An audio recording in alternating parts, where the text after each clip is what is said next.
Hey everyone, welcome to the Smiling Homeschooler Podcast. We're glad you can join us. Before we begin, we just want to say thank you, as always, to Teaching Textbooks for making the Smiling Homeschooler possible. They are an amazing math curriculum and one of our favorite companies out there, and we think they'll help you smile. So go check them out over at teachingtextbooks.com. Also, thank you to Homeschooling Today magazine. They are a fantastic source of encouragement. And if you haven't subscribed, you definitely should over at homeschoolingtoday.com. You won't be disappointed. But Dad, if you're ready, go ahead and get started. Let's go. We are ready because we are on the race to Christmas. Thanksgiving is over in the rearview mirror, and we're like December the 3rd already as we record this, which is just wrong. It just feels wrong.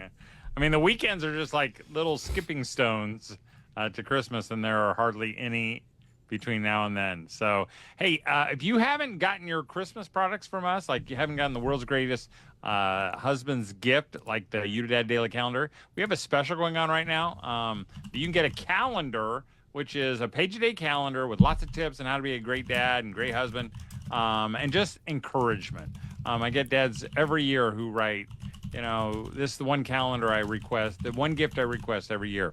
But a special deal, if you take advantage of the deal, it comes with a hat as well. Any hat that we have, whether that's a baseball style cap, which are super cool, old trucker hats, and we've got a couple knitted beanies for winter. I had mine on as we harvested our Christmas tree.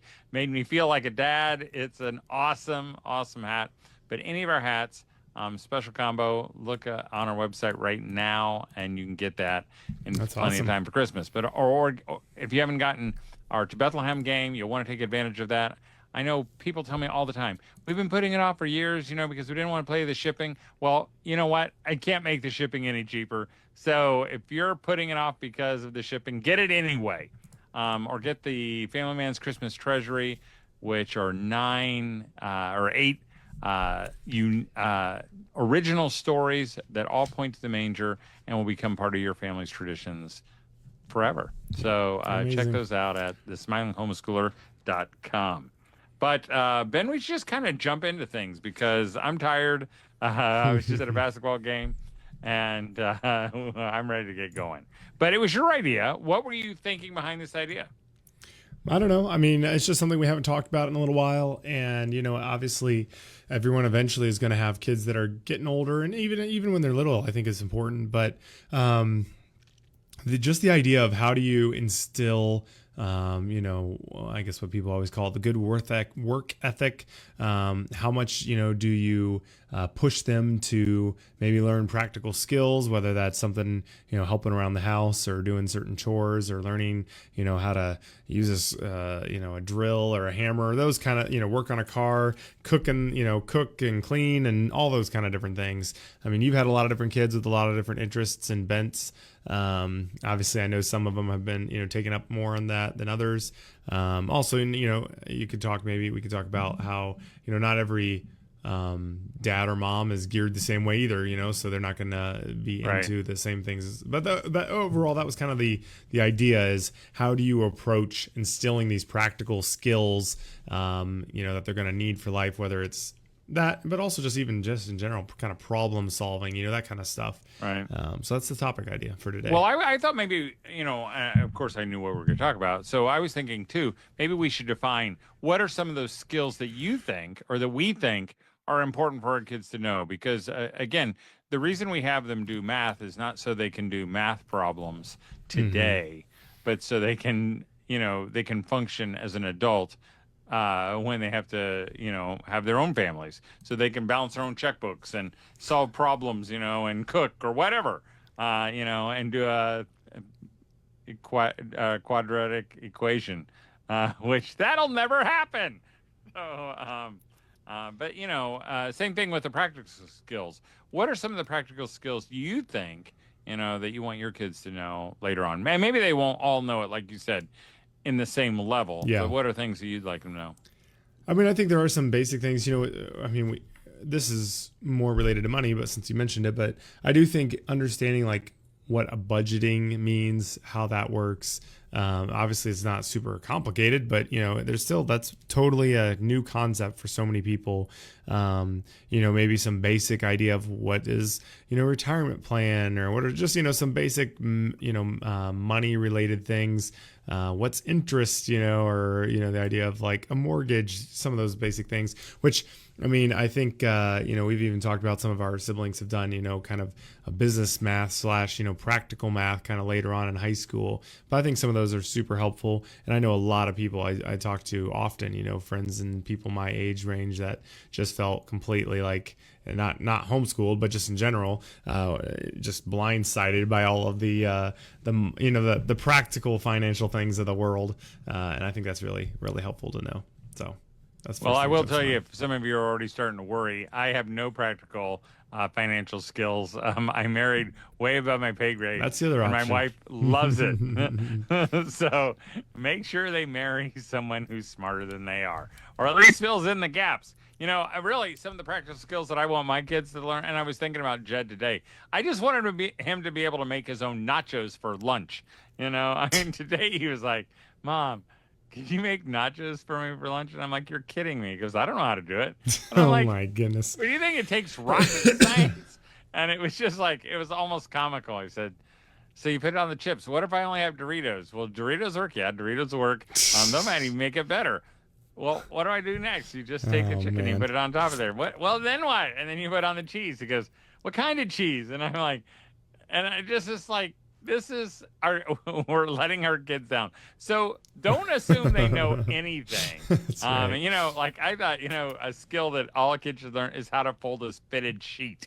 I just can't do it. That's a hard one. And I never did laundry before I got married. I had a mother who, treated me like her firstborn son, like I was incapable, and did everything for me, which I loved, by the way.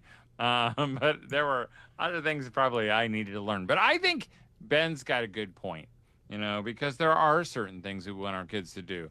And you may not be a handy dad or a handy mom, but maybe you want your kids, especially your boys, to not be afraid of using a hammer, not being afraid of using a saw, because, I know people who are, and you either have to make a lot of money or you have to have everything broken around you, because it's amazing to me how many people don't know how to do anything.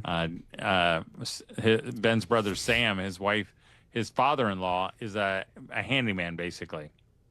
And it's amazing what he has to do for people. He'll come in and change a light bulb. He'll put in a ceiling fan. And it doesn't take a brain surgeon to put in a ceiling fan, huh? No, but that is a little bit more than just, a light bulb, just to be clear. No, it is, but it's more not than a complicated. light bulb, but really it's not complicated. And so I think sometimes maybe we, the way we teach them practical things is we make them do practical things. My dad, I even though I didn't know how to fold a fitted sheet or couldn't do my own laundry, and the only thing I could make was peanut butter and jelly, bologna sandwiches, and macaroni. I did have a dad who made it super clear to me that nobody's smarter than me. He wasn't saying I was the smartest guy in the world, but he would say, that guy who is charging a lot to do his service, he doesn't know any more than you do. And I kind of grew up that way, thinking that. I always said about my dad, he would do his own dentistry if he could have reached in his mouth, because he just wasn't afraid to do anything. And that he kind of passed that on to me, and I hope I pass it on to my kids, because I'll tell you, Ben has done things that I would never tackle. His brothers have done things that I would never tackle because they're just not afraid, and because they're poor. That's right. And that's a good pass motivator. Poverty on, that's the main thing. That's right. But no, I think regardless of if you're going to be handy or not, I think a couple too that are car related, because I hate cars. I have worked on them some, but I do not like them. I don't understand really much about them. I don't know, really what anything does. But is I think changing a tire. I think that's something that, it'd be a fun thing, even if you don't know how to. Maybe that's something, it's like, hey, kids, we're going out. We're going to learn off of YouTube how to change a tire off on the minivan, I think that could actually be a really fun thing.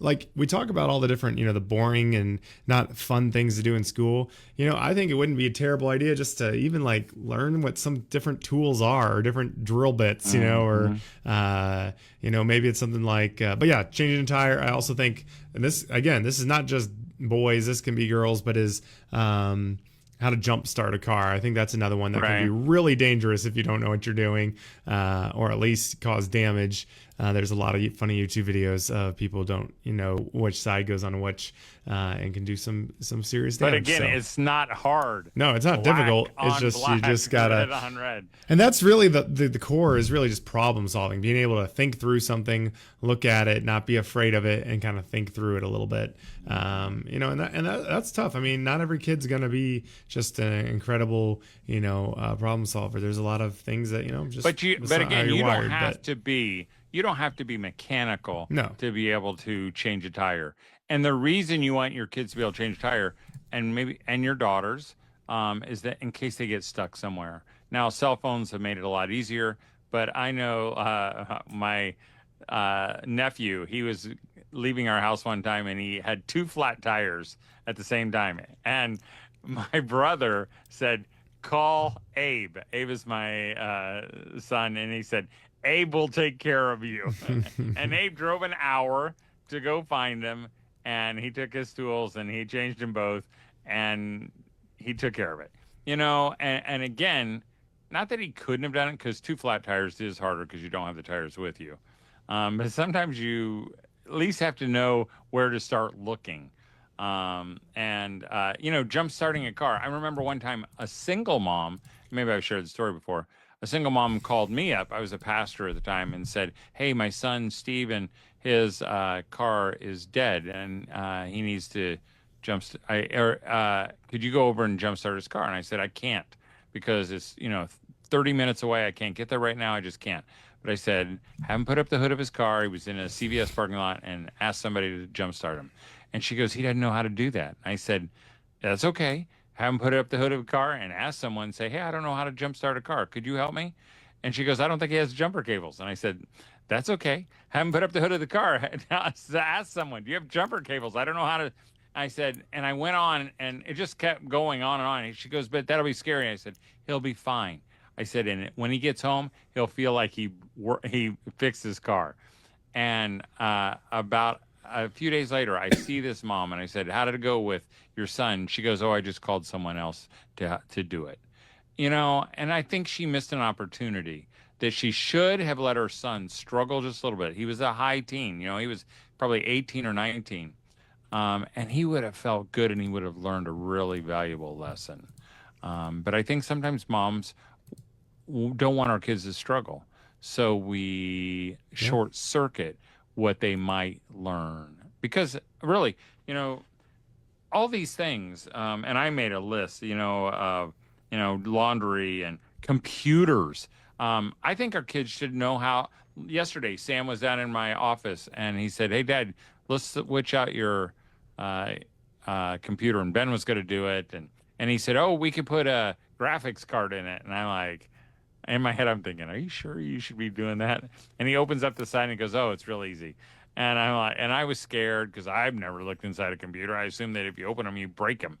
But his mom, when Ben and Sam were teenagers, called up this place that did computers and said, hey, could my sons kind of work with you for free? And he let them. And I don't know how much they learned, but they at least got their fingers wet or feet wet or whatever you get wet. And they weren't afraid to mess around in computers. I'm scared to death. And I'll tell you, it comes back later that even if your kids aren't, computer experts, they still learn that they don't have to be afraid, or that they can fix them themselves if they have to. Yeah. I mean, I think that's the big thing is, like, even if your kid's never going to be an expert in anything, just not being afraid of a lot of different things, I think is really, really helpful in a workplace. I mean, because you just never know. I mean, even if they're not going to be the tech guy, people are going to, if you're the new young guy at the office, people will say, "Hey, I got this issue," and if your kid's willing to unplug something, plug it back in, understands a couple basic things of just a whole bunch of different stuff, not even just computer related, just in general, that is incredibly valuable. I mean, we see that. I see that show up all the time, in my workplace, and I think it's really, really beneficial. But also just, if they're starting to be off on their own a little bit, I mean, like you said, laundry, I know lots of people who never interacted with laundry before, being on their own, doing the dishes, things like that. And I think obviously being at home every day, all day, I think that's probably less likely than if you, are in school all day and then come home and, on the weekend, you're only home on the weekends, that kind of stuff. But still, that's what I think you mentioned, like don't just assume. It's really easy just to be like, well, yeah, of course. Well, everyone, it just does these things. But it's amazing how, and we've said it before, you're going to have blind spots. That's okay. But, sometimes it just doesn't, you think you kind of passed it on, but you didn't actually take the time to do it. And I failed often in that because it's, it's easier not to. Right. It's easier just to do the job yourself. You talk about making cookies or something. You can make the cookies in 45 minutes, or you can involve your kids and which we just did destroy tonight. your kitchen and spend 2 hours making cookies. And again, you're not thinking your kids are going to be bakers. Right. You're just giving them tools that they can use later on. And this is what I think is important. And maybe before we say what I think is important, maybe we ought to take a little commercial break. Yeah. Well, real quick, we just want to say thank you to Teaching Textbooks for helping make the Smiling Homeschooler possible. Their approach to math, I think, is just really top tier. It's super engaging. It's interactive, so you have to learn. You learn while you're doing it, which is super beneficial for me and my siblings. We've recommended them to thousands of homeschoolers, and I've really never heard anything negative about them. So if you haven't checked them out, or if you're frustrated with your current math curriculum, go check them out, and you can use a free trial over at teachingtextbooks.com. We really appreciate their support. And we also want to thank Homeschooling Today magazine for being a part of this. Christmas is just right around the bend. And again, if you want to encourage yourself or encourage another homeschooling mom, you should get them or you or both a subscription to Homeschooling magazine. Not only does it give you a digital magazine as well, but you will be encouraged the entire year as you get 4 different issues. And they seem to come when you need them the most, and as they encourage you to laugh a little bit and embolden you to homeschool the way you believe is best. You can check them out at homeschoolingtoday.com. Okay, so what I was going to say, Ben, is that sometimes I think though we think of all these extra things as extra things. We call it extracurricular. I just heard some people saying, well, it was a discussion, they were talking about teaching their kids music, and it's like they have your standard subjects, and then you add these other things, and maybe you can count them as school, and maybe you can't. I don't think they're extra. I think they're as important as math, as important as history, or maybe even more important. Things that you will use, not just those skills, but that attitude of I can do it, and really the way I think that we approach it is we just made our kids do things because not all your kids are going to want to learn how to change a tire. So here's what you do as a parent. You make them, you say, we're going to go out and change a tire together, or we're going to have you change the oil. I can remember one of I think it was Ike, who could work on anything and could do anything now. But I think the first time I had him change his oil, I think he dropped something inside it, or he lost I think it was me. Was it you? I lost the oil cap down in the engine. It took me like 2 hours to get it out. So annoying. And I can remember Ben kind of going, "What are you going to do?" And I'm like, "Nothing. I'm not going to do anything. You're going to find it." And he figured it out, and I think that's the important part. And again, I did most of it wrong, but I know sometimes, again, moms want to rescue them and say, "Oh no, Todd, help him find the oil cap." That's not that's not, he can't. And I'm like, he can find it. It's not, he just has to keep looking. And he did. And you kind of learn something there that you can do those things. And Ben he said he doesn't like to work on cars, but he's done some amazing things because he followed YouTube and he learned that, they weren't any smarter than he was. And he did some amazing things that I would be fearful of trying.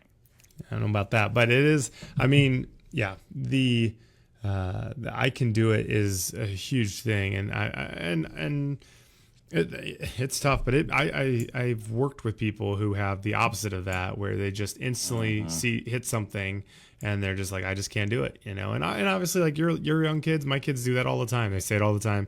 I just can't do it. I don't know what to do. I can't do it, and it's going to take time. They're going to have to keep, they're probably going to keep complaining until they're out on their own. But over time, they will realize, I think, that they can, and then when they are on their own, that'll show up all the time. And it really does make a difference. But how much do you think you do push? Because I mean, you've got kids like Sam and Abe and Ike, who just take to it like fish in water, and just so they're very they just get it. And then me or Cal don't really have that, like, it didn't have the desire as much. I think I did more than Cal did, but I'll just say, so I mean, how much do you push to make them do it? Or have them do these things versus, just being like, well, it's not their bent, we'll just not worry about it. Yeah. I mean, there's some truth in that. I mean, there are some things that, maybe they won't do. I hope that I made all my kids be involved in our family. So they all had to do, including the ones who hate it, they all had to be involved in certain aspects. So when we did, when we cleaned up something or when we worked on something, some kids loved being out there for every nail that was pounded. Other kids, I kind of had to make them do it, and we had to argue over it. Hey, I need your help for a few minutes. I'm like, get out here, come on. But like even Cal, he was not one of my kids who loved getting dirty or getting into. But now that he has his own car, yeah, he's kind of figured out. Like he replaced one of the interior filters on. I've never replaced the interior filter. Put in his own air freshener. No, I'm just kidding. Yeah, and he just did it, and it took him a little while, but he did it, and that was the motivator. But I think he must have learned that he was capable and that he could do it, with some guidance. So I would push. I think a lot of parents will say, "Oh, that's just not my kid's thing." And I know some good parents who let their kids kind of get away with that. And then they get to a point where they really think the only person who can fix that is someone you pay. And that really handicaps you, especially when you're a young adult. When you're an old adult and you're rich and you got lots of money, more money than time, you can pay somebody to do all that stuff. But I think, that you do your kids a disservice if you don't force them to do things every once in a while. I was talking to one mom. She goes, "Yeah, my son didn't know how to do anything, and she was kind of like resolved herself to that fact. Now, unfortunately, he had a good job, so he could pay people, but he didn't cut the grass when he was little. And really, your kids should cut the grass. Your kids should." Know how to clean up certain things or raise the seat on a bicycle, or just simple things. And sometimes I think especially in this era of it's a digital world, and it's so easy to spend every minute on digital things, and I think a lot of homeschoolers, there's kind of that, there's an underlying current of trying to push back on some of that. So maybe that's not as much of an issue, but I think it's still a problem. I think everyone recognizes that it's just kind of a little out of control for themselves probably, and they're trying to not let their kids quite as much. But when there's such a digital world, I think people who are able to interact with the physical and do have some of the skills when it comes to actual analog / physical things, that is going to be important forever and is going to be desirable, maybe even more so, especially with some of these newer digital things like AI and stuff like that. So I don't think it's ever going to be worthless to have some of those basic skills, And I think it's, it's also fun. I mean, a lot of those things are really just, there's a reason it's fun to do hands-on things. Kids love being able to put their hands on stuff, get dirty, try things. Maybe you don't, and that's okay.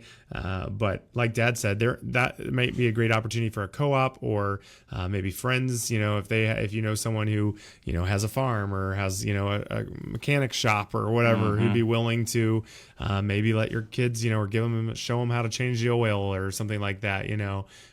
There's a lot of people out there who'd be willing to help, even if you yourself don't know how to do some of these things. Right. And again, you can fill in what that may look like for you and your family. It doesn't have to be. And I would count it as school. I would yeah. just say today we did school. Some old guy came over the house and showed my son how to change the oil. That was school. Today we cut the grass. I'd count that as school. Because they're learning all the time, or making cookies, or any of those things, and of course, you want to teach your kids how to make nachos. And Christmas is one of those opportunities, even just letting your kid help put up the Christmas tree or string the lights. I know parents who don't want to have their kids mess up their Christmas trees, so they don't let their kids decorate a Christmas tree. And I can remember my own wife, we were like hanging when we were dating, and we were putting Christmas lights outside, and she got so frustrated. She kept asking, how do we do this? How do we do this? And I'm like, I don't know. Is there a book on this? You just stick them on the tree. And then she finally just threw the lights up in the air, and she goes, I don't know how to do this. And she walked inside. And I was just like, I was almost blown away. Like, wow. Yeah, I inherited that one. It's tough. That's honestly maybe the hardest thing. I don't know how to blow out birthday candles, so I'm not going to do it. That's been the hardest thing for me. And I think I've learned more as I think maybe because I wasn't on my own a lot, I was doing it with other people. So if you do kind of get stuck, you can kind of be like, hey, what do I do here? I can't do this. You help me. And then you would, but now that I am on my own and I've had to just keep plugging away at stuff and keep working at it, I get frustrated, but I have seen that I can get to the other side of it eventually. And I've learned to trust the process. But, I've definitely been the one who just like quits after, a few minutes of getting frustrated with it. But again, even that, it may just take time. I mean, it took me decades to get there. Your 12-year-old may not have a ton of patience when trying to work on some of these hard things. And, it may take time for that to come, just as it is always coming for all of us. Again, I think for some people, they think they have to do it perfect. I think that can be a killer of all these things, because you don't have to do it perfect. Maybe you're going to put up the trim. You're going to let your kid put up the trim, and it doesn't look perfect. But if you keep and say, wow, we shouldn't have done that. You're doing a bad job. He'll learn, or she'll learn, that only, professionals can do it. By the way, professionals don't do it perfect either. Yeah. Painting a room. But maybe you can be like that. Say what? I said painting a room. That's one I think is actually super nice to know how to do. Yeah. Crazy expensive, but also not hard to do, so. I agree. I agree. There's so many things, and I think it's fun. There's a lot of fun things that you can do. Let's end it right there, Ben. I will say, this month leading into, because a lot of you moms are already feeling like, I wish I could just stop doing school for this month. If you're feeling that, just stop doing school for this month. Pick it back up at the end of the year. You've already gotten more done than probably a normal school would have ever gotten done, because you're just have your kids home. And let them do some of these things. Let them do some of these Christmas things, whereas baking, or, wrapping presents, or going to buy presents, or whatever, and count it as school. So have a great week, as we make our way towards Christmas. Again, we have a lot of tools to encourage you, to encourage your family. I know tomorrow night is going to be our first Advent night at our home, and that's a big deal at our house. We'll I don't know how many people will be there, but we usually do a little craft. We read a portion out of the Bible. We light one of those candles on the Advent wreath, and we read one of our stories. That you can get one of those as well. And, I'm always surprised that my kids, even my adult kids, will say, some of our fondest memories come from those Advent nights. But it takes some effort, just like teaching your kids these practical skills. It takes some effort, but it's worth it.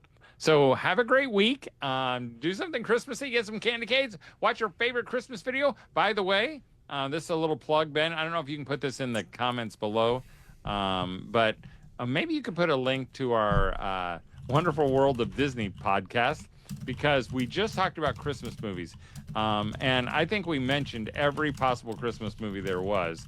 But if you're interested in what's worth watching and what's you can let go, you should hear Ben and his 3 brothers and myself three brothers, as we talk about all the different Christmas movies, because we are like Christmas movies experts, and we'll give you some good tips. So Ben will put the comment or the link down there, and have a great week, and make sure you smile. All right. Thanks, everyone, for joining us. And thank you to Teaching Textbooks for making this all possible. We appreciate their support. Again, don't forget to get your calendar, Christmas game, Christmas hat, and any other gifts quickly. You've only got 3 weeks, basically, before Christmas. So if you want shipping and everything else to get there with no problems and no stress, you should do that now. But that's at thesmilinghomeschooler.com. Click on the store, and it'll take you to the right spot. But all right, everyone, have a great week. And don't forget to smile.